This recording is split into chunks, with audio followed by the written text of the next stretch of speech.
चलती चक्की देख कर, पहले तो ये देखो चक्की में पहिया कितने होते हैं?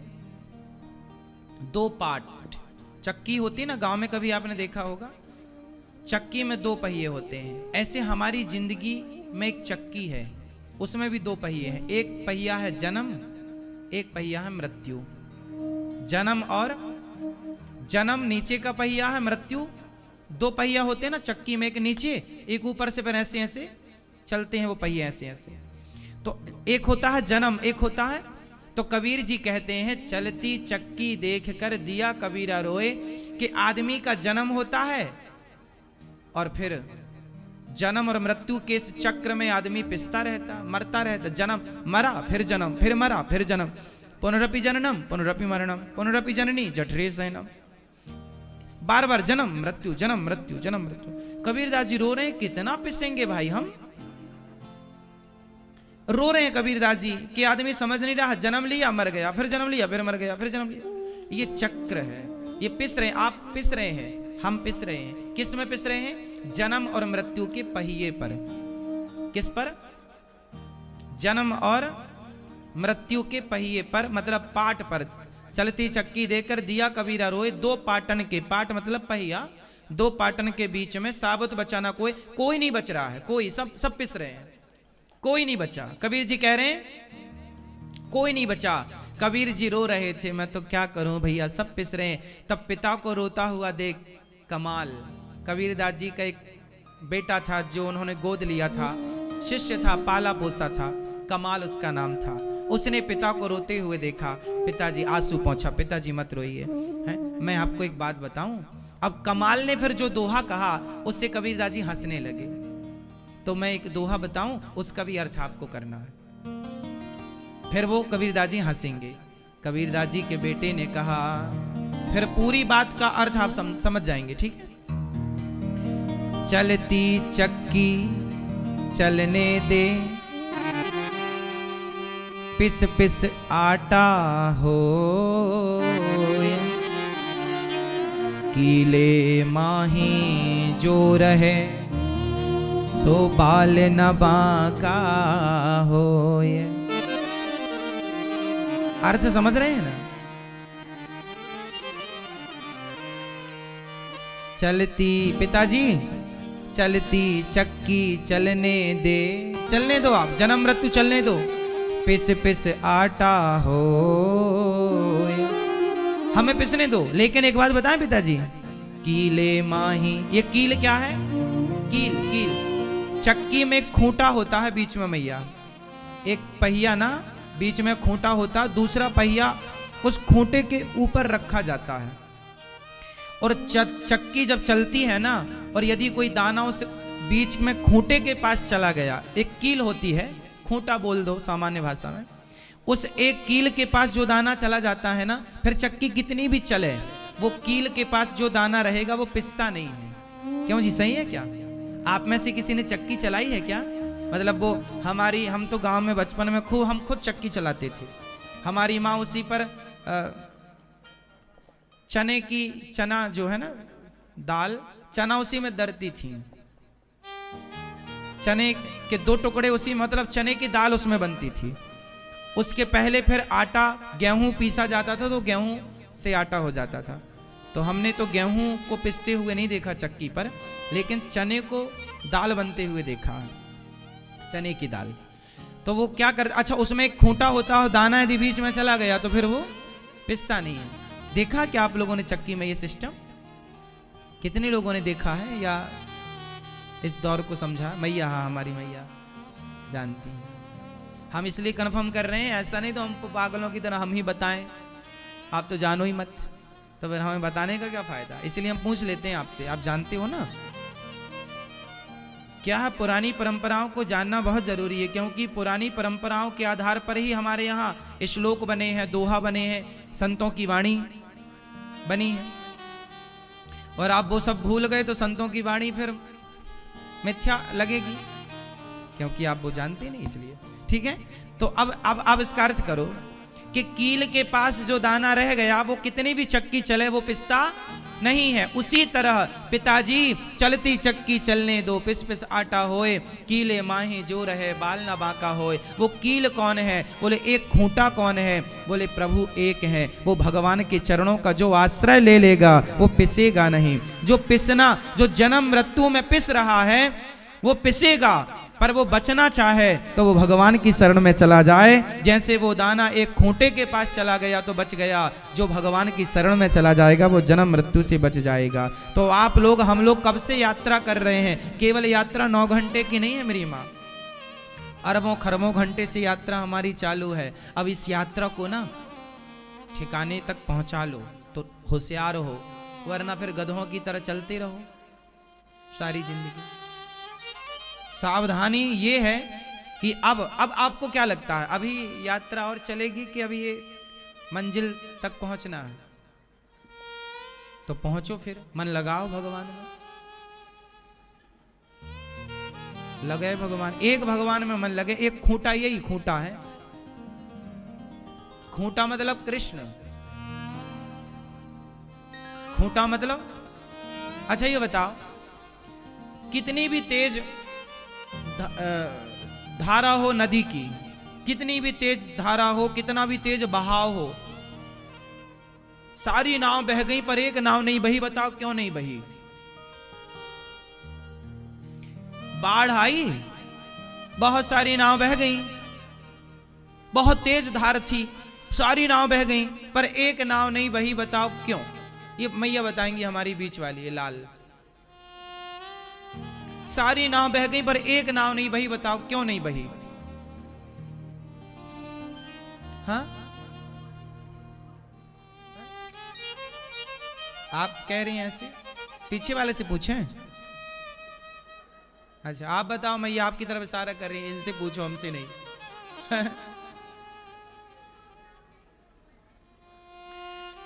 क्योंकि वो नाव खूंटे से बंधी थी। सिंपल।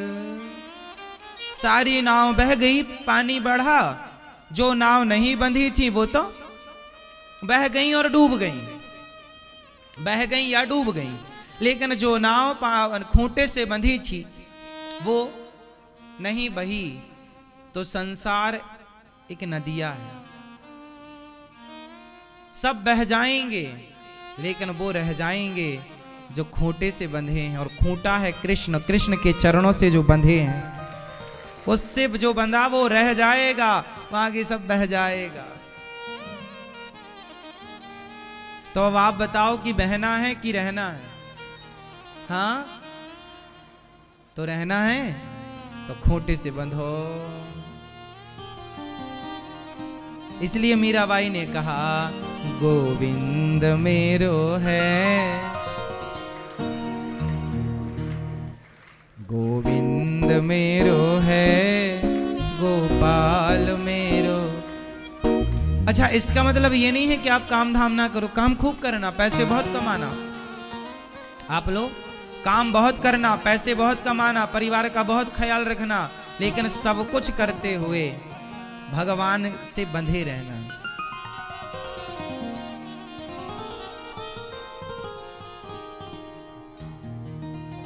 मम पद मनई बांधी बरजोरी।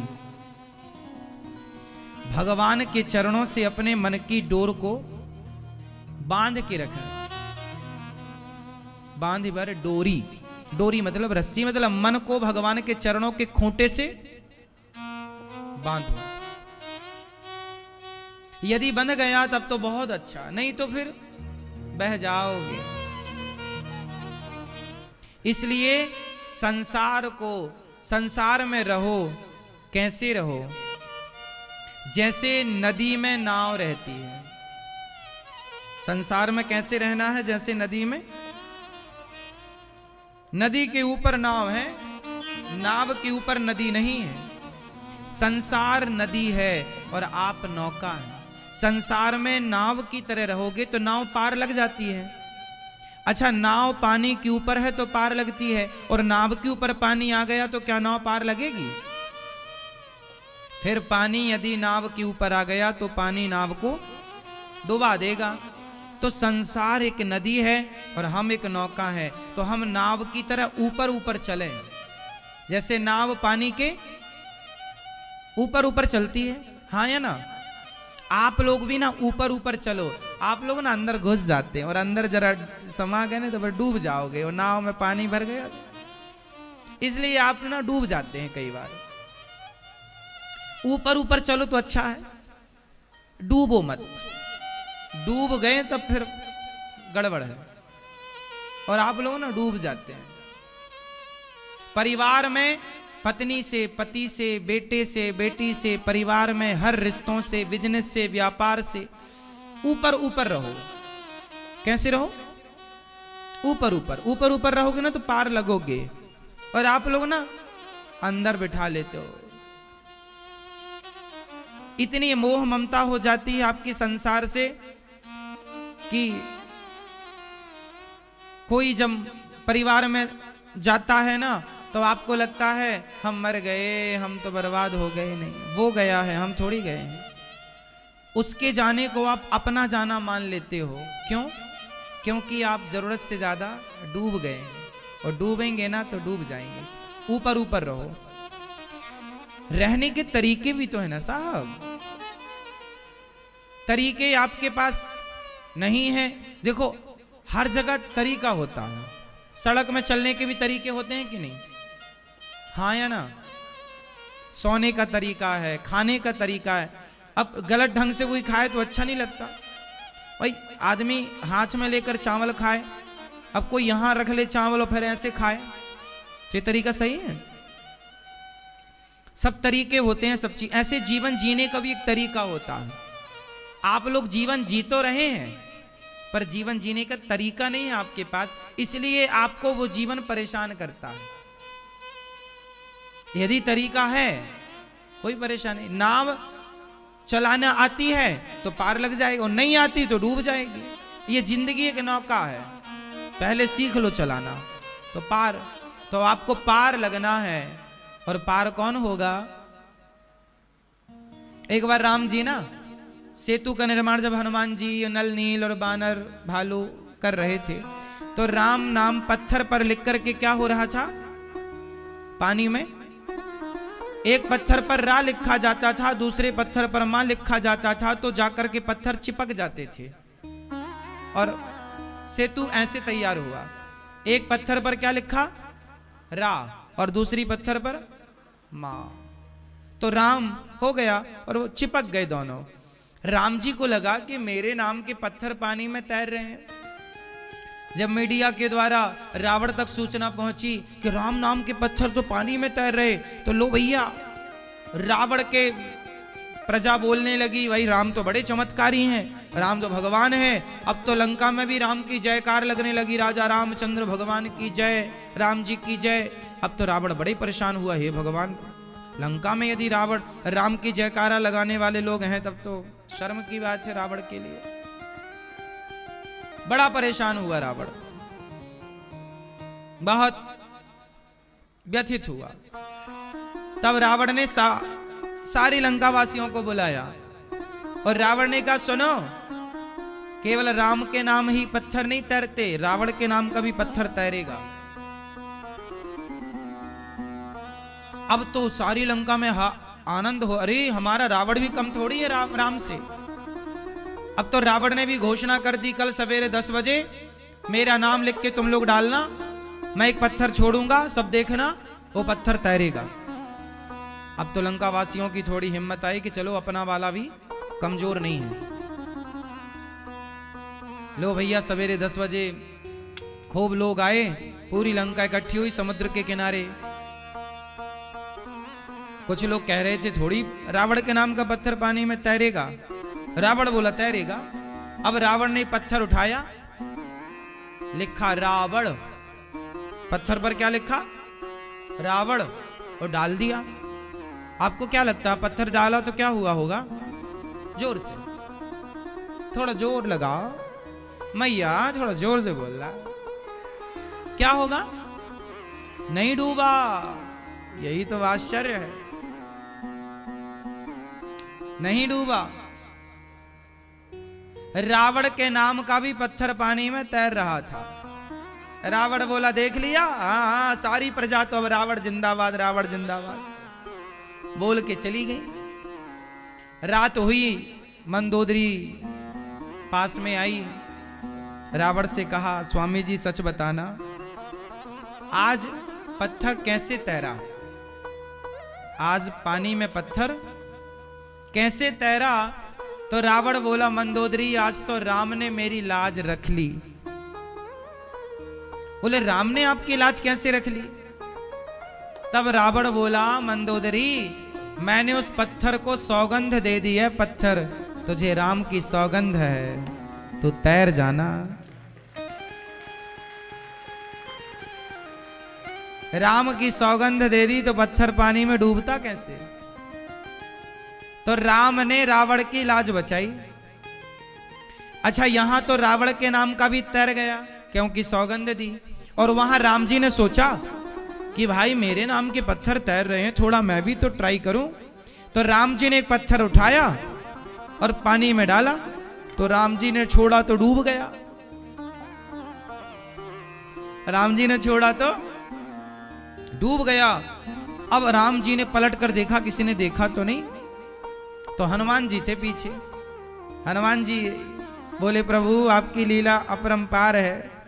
राम जी बोले काहे की लीला, तुम पत्थर डाल रहे हो राम नाम लिख के तो तैर रहा है, और मैं राम होकर स्वयं पत्थर डाल रहा हूं तो डूब रहा है। तब हनुमान जी ने कहा राम जी हे प्रभु पार तो वही होगा जिसे आप पकड़ेंगे, पार तो वही होगा जिसे आप पकड़ेंगे, जिसे आप छोड़ देंगे ना भगवान वो तो डूब ही जाएगा ना। जिसे आप पकड़े या आपका नाम पकड़े, अब आपके पत्थर ने राम नाम पकड़ लिया, रावण ने राम नाम की सौगंध दे दी, तो वो तो तैर ही जाएगा। लेकिन जिसे ना तो आपके नाम का सहारा है ना तो आपके हाथों का सहारा है, जिसे आप ही छोड़ रहे हो।